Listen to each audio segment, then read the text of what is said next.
Ram Ram. Welcome to Bhojanalaya Tamil. இன்னைக்கு நம்ம போஜனாலயால பார்க்க போகிற ரெசிபி சூப்பராக பன்னீர் வச்சு ஒரு பிரியாணி பண்ண போகிறோம். இந்த பன்னீர் தான் நமக்கு இதுக்கு மெயின் இன்க்ரீடியண்ட்டு. இருந்தால் கூட பன்னீர் மட்டும் இல்லாமல் அதோட நம்ம வெஜிடபிள்ஸும் சேர்த்து சூப்பராக ஒரு பன்னீர் பிரியாணி பண்ண போகிறோம். ஸோ இந்த வீடியோக்குள்ளே போகிறதுக்கு முன்னாடி நம்மளோட போஜனாலய தமிழ் சேனலை மறக்காமல் சப்ஸ்கிரைப் பண்ணிக்கோங்க. இப்போ ஸ்கூல் திறக்க போகிறது, குழந்தைகளுக்கெல்லாம் நம்ம லஞ்ச் பாக்ஸ் டெய்லியும் பேக் பண்ண வேண்டியிருக்கும். ஸோ அதுக்கு இந்த பன்னீர் பிரியாணி ரொம்ப ஹெல்ப்ஃபுல்லாக இருக்கும். நோ ஆனியன் நோ கார்லிக் தான். நம்மளோட சேனலில் போகிற ரெசிபிஸ் எல்லாமே நோ ஆனியன் நோ கார்லிக் தான். ஸோ இதுவும் நம்ம அதே மாதிரி தான் பண்ண போகிறோம். இப்போ இது எப்படி பண்ணுறதுன்னு பார்க்கலாம். ஸோ நம்ம பன்னீர் பிரியாணி பண்ணுறதுக்கு ஃபஸ்ட்டு பன்னீரை ஃப்ரை பண்ணி எடுத்துக்க போகிறோம். அதுக்கு ஒரு இலுப்பச்சட்டியில் ஒரு 2-3 டேபிள் ஸ்பூன் நெய் விட்டுக்கிறேன். நீங்கள் எதில் வேணாலும் பண்ணலாம், பட்டரில் கூட ஃப்ரை பண்ணலாம். ஸோ இப்போது நெய் விட்டுட்டு நான் ஒரு 4-5 பேர் சாப்பிட்ற மாதிரி பண்ணுறதுனால ஒரு 400 கிராம் பன்னீர் எடுத்து ஸ்கொயராக கட் பண்ணி வச்சுருக்கேன். அதை அப்படியே இதை சேர்த்துக்கிறேன். ஃபஸ்ட்டு நம்ம இதை ஃப்ரை பண்ணி எடுத்துக்க போகிறோம். கோல்டன் ஃப்ரை வர மாதிரி நம்ம ஃப்ரை பண்ணி எடுத்துகிட்டு போகிறோம்.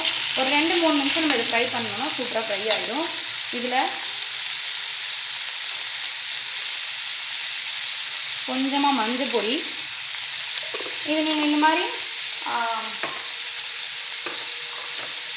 மஞ்சள் பொடி உப்பு போட்டு நீங்கள் ஃப்ரிட்ஜில் வச்சும் எடுத்துக்கலாம்.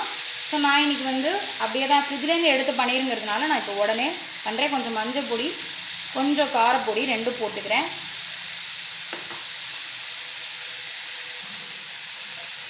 கொஞ்சமாக சால்ட்டு, மஞ்சள் பொடி, காரப்பொடி, சால்ட்டு, இது மட்டும் தான் நம்ம போட்டுக்கிறோம். பார்த்துட்டு போட்டுக்கணும். இந்த பன்னீருக்கு தேவையான சால்ட் மட்டும். அப்போ தான் இது நல்லா ஊறின்னு இருக்கும். அதுக்காக தான் நம்ம இந்த மாதிரி இதெல்லாம் போட்டுட்டு ஃப்ரை பண்ணுறோம். ஒரு 2 நிமிஷம் கோல்டன் ஃப்ரை ஆகட்டும். ஆன உடனே நான் உங்களுக்கு காமிக்கிறேன்.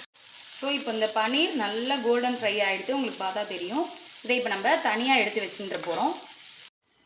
ஸோ நெக்ஸ்ட்டு நல்லா ஒரு அடிகனமான சாதனம் எடுத்துக்கிறேன். நான் நான்ஸ்டிக்கில் தான் இன்றைக்கி பண்ண போகிறேன். ஸோ எடுத்துட்டு காயட்டும். இதில் கொஞ்சமாக கொஞ்சம் எண்ணெய் விட்டுக்கோங்க. அதுக்கப்புறம் கொஞ்சம் நெய்யும் விட்டுக்க போகிறோம். ஸோ நான்ஸ்டிக்குங்கிறதுனால ரொம்ப நமக்கு எண்ணெய் நெய் தேவைப்படாது. உங்களுக்கு எவ்வளோ வேணுமோ குவான்டிட்டிக்கு ஏற்ற மாதிரி பார்த்துன்னு விட்டுக்கோங்க. ஸோ இப்போ எண்ணெயும் நெய்யுமா விட்டு வச்சுருக்கேன். இப்போ இந்த விட்டுருந்த எண்ணெயும் நெய்யும் நல்லா காஞ்சிருக்கு. இதில் பட்டை, கிராம்பு, ஏலக்காய், பிரிஞ்சி இலை, கொஞ்சம் சோம்பு எல்லாமே நான் சேர்த்துக்கிறேன். அந்த அன்னாசி பூ எல்லாமே என்னெல்லாம் நம்ம சேர்ப்போமோ அது எல்லாமே சேர்த்துக்கிறேன். இதுவும் நல்லா பொரிஞ்சிடுது. இப்போ மீடியம் சைஸ் தக்காளி ஒரு 2 தக்காளி கட் பண்ணி வச்சுருக்கேன், அதையும் சேர்த்துக்கிறேன். இப்போது இந்த தக்காளி மீடியம் சைஸ் தக்காளி 2 தக்காளி சேர்த்துருக்கேன் இல்லையா, அதுவும் நல்லா வதங்கட்டும். 2 நிமிஷம் வதங்கினா போதும், ரொம்ப வதங்கணும் இல்லை. ஸோ இதுவும் வதங்கிடுது. 2 நீல வாக்கில் கட் பண்ணின பச்சை மிளகாயும் இதில் சேர்த்துக்கிறேன். இது கூட நீளமாக நறுக்கி வச்ச ஒரு 2 கேரட்டு, அதுக்கப்புறம் ஒரு 100-150 கிராம் இருக்கிற மாதிரி பீன்ஸும் சேர்த்துக்கிறேன். ஸோ இதை ஒரு 2-3 நிமிஷம் நல்லா நம்ம குக் பண்ணணும். இது கூட பட்டாணி, இப்போது இதில் கொஞ்சம் உரிச்ச பட்டாணியும் சேர்த்துருக்கேன். ஸோ இது எல்லாமே ஒரு 2-3 நிமிஷம் நல்லா வதங்கட்டும். அதுக்கப்புறம் நம்ம பார்க்கலாம். ஸோ இப்போது இதெல்லாம் நல்லா வதங்கிடுது. இதில் நான் சோயா சங்க்ஸ் வெந்நீரில் போட்டு ஒரு 2 நிமிஷம் கொதிக்க விட்டு புழிஞ்சு எடுத்து வச்சுருக்கேன், அதுவும் இதில் சேர்த்துக்கிறேன். ஸோ இது எல்லாமே எக்ஸ்ட்ரா தான், இது கண்டிப்பாக போடணும்னு கிடையாது. நம்ம வெறும் பன்னீர் மட்டும் போட்டு கூட பண்ணிக்கலாம். பட் அடிஷ்னல் டேஸ்ட்டும் ஹெல்த் வைஸ் பார்க்கறதுக்காகவும் நம்ம ஹெல்த் வைஸ் உடம்புக்கு நல்லதுங்கிறதுக்காகவும் நம்ம இதெல்லாமே சேர்த்துக்கிறோம். ஸோ சோயாவும் சேர்த்துண்டாச்சு. நெக்ஸ்ட்டு ஒரு கொஞ்சமாக கொத்தமல்லி நல்லா அலம்பிட்டு பொடியாக கட் பண்ணி வச்சுருக்கேன், அதுவும் ஒரு கை புதினா அதுவும் அலம்பிட்டு நல்லா வச்சுருக்கேன், அதையும் இதில் சேர்த்துக்கிறேன். ஸோ இந்த புதினா கொத்தமல்லி தான் நமக்கு இந்த பிரியாணிக்கு நல்ல ஒரு டேஸ்ட்டு கொடுக்கக்கூடிய இன்க்ரீடியண்ட்டு. ஸோ அதையும் இதில் சேர்த்துண்டாச்சு. நல்லா இது பச்சை ஸ்மெல் போக ஒரு 2 நிமிஷம் நல்லா வதங்கட்டும். இந்த வெயிட் பண்ணலாம். ஸோ இதுவும் நல்லா வதங்கிருக்கு.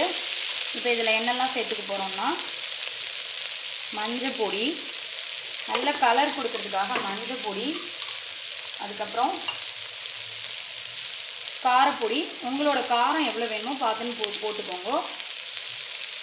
காரப்பொடி. நெக்ஸ்ட்டு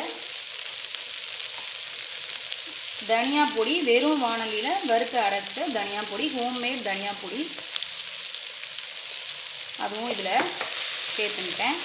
இந்த மசாலாலாம் பச்சை ஸ்மெல் போக ஒரு 2 நிமிஷம் நல்லா வதங்கட்டும்.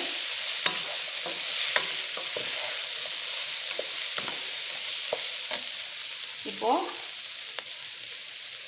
இதெல்லாம் வதங்கிடுத்து. இதில் ஹோம்மேட் கரம் மசாலா, நான் அதோட லிங்க் டிஸ்கிரிப்ஷனில் கொடுக்குறேன். கண்டிப்பாக ஹோம்மேடாக பண்ணினது, அதுவும் கொஞ்சமாக சேர்த்துக்கிறேன். ஸோ அதையும் சேர்த்து நல்லா இந்த மாதிரி பச்சை ஸ்மெல் போக வதக்கிக்கணும்.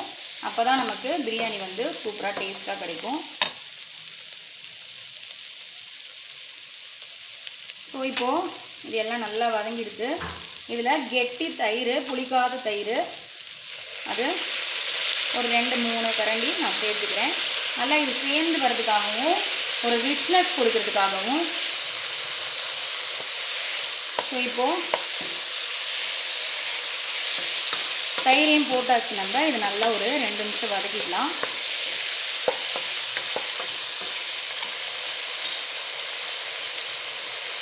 இதில் பாஸ்மதி அரிசி நான் ஒரு 2 கப் அரிசி ஆல்ரெடி ஊற வச்சுருந்தேன்.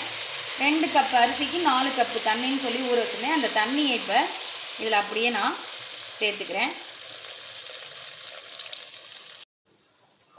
இப்போது நம்ம ஊற வச்சுருந்த அந்த அரிசியோட தண்ணி விட்டாச்சு. தேவையான அளவு சால்ட்டு சேர்த்துக்கலாம். ஆல்ரெடி நம்ம பன்னீரில் கொஞ்சம் சேர்த்துருக்கோம். ஸோ கொஞ்சம் பார்த்துட்டு சேர்த்துக்கணும். எப்பயுமே நம்ம தண்ணி விடும்பொழுது அந்த தண்ணியில் உப்பு தூக்கலாக இருக்கிற மாதிரி சேர்த்துட்டோம்னா அரிசி போட்டதுக்கப்புறமா கரெக்ட் ஆகிடும். ஸோ இந்த தண்ணி கொதிக்கட்டும். ஸோ இப்போ தண்ணி நல்லா கொதிச்சுன்னு இருக்கு. இதில் ஊற வச்சுருக்க இந்த அரிசியை நம்ம அப்படியே சேர்த்துக்கலாம்.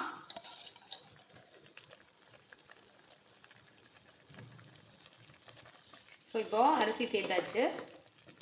அரிசி கொஞ்சம் வேகிற ஸ்டேஜில் கொஞ்சம் லைட்டாக இது வந்து வெந்து மேலே வரும். ஸோ இப்போது இந்த அரிசி கொஞ்சம் வெந்து இது பாருங்கள் இப்படி மேலே தெரிய ஆரம்பிச்சிருக்கு. இந்த ஸ்டேஜில் நம்ம ஃப்ரை பண்ணி வச்சுருக்கோம் இல்லையா பன்னீர், அதை அப்படியே நான் இதில் சேர்த்துக்கிறேன். ஸோ இப்போது நம்ம ஆல்ரெடி இது ஃப்ரை பண்ணி வச்சுருக்கிறதுனால இது ரொம்ப வேகணும்னு கிடையாது. ஜஸ்ட்டு இது எல்லாத்தோடையும் மிக்ஸ் ஆனால் நமக்கு போகும். இப்போ இது எல்லாத்தையும் நம்ம போட்டாச்சு. பன்னீர் போட்டதுக்கு அப்புறமா ஸோ இதை ஒரு மூடி போட்டு ஒரு 10 நிமிஷம் நம்ம மூடி வச்சிட்டோம்னா நமக்கு போல போலன்னு பிரியாணி கிடச்சிரும். ஸோ 10 நிமிஷம் கழித்து நம்ம பார்க்கலாம். இப்போ 10 மினிட்ஸ் ஆகிடுத்து. நம்ம திறந்து பார்க்கலாம். பாருங்க எவ்வளோ சூப்பராக வந்திருக்குன்னு. ஸோ இப்போ நம்ம இதை உடையாமல் அப்படியே நம்ம எடுத்துக்கணும் அப்படின்னா அடுப்பை ஆஃப் பண்ணிவிட்டு இன்னும் ஒரு 5-10 நிமிஷம் மூடிட்டு அதுக்கப்புறமா நம்ம எடுத்தோம்னா நமக்கு உடையாமல் நல்லா உதிரான சூப்பரான பன்னீர் பிரியாணி வரும். பாருங்க எவ்வளோ சூப்பராக இருக்குன்னு.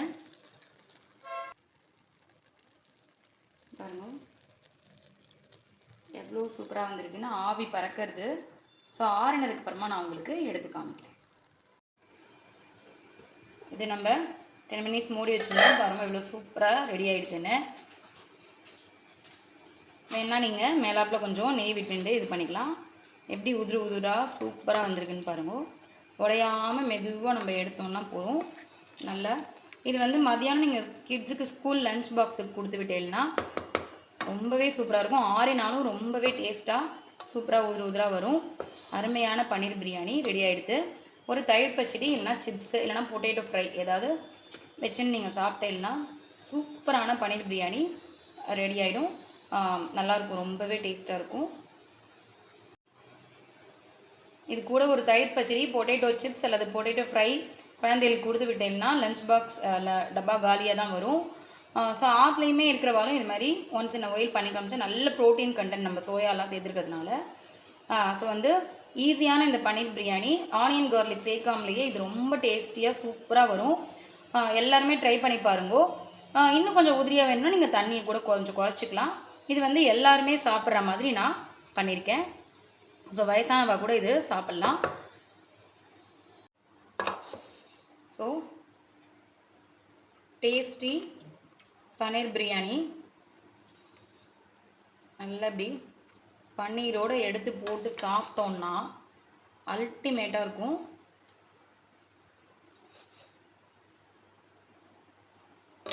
இந்த வீடியோ பிடிச்சிருந்ததுன்னா மறக்காமல் சப்ஸ்கிரைப் பண்ணிக்கோங்க. ஃப்ரெண்ட்ஸ் எல்லாருக்கும் ஷேர் பண்ணுங்க. ட்ரை பண்ணி பார்த்துட்டு எப்படி இருந்ததுன்னு உங்களோட ஃபீட்பேக் சொல்லுங்கள். தேங்க்ஸ் ஃபார் வாட்சிங். ராம் ராம்.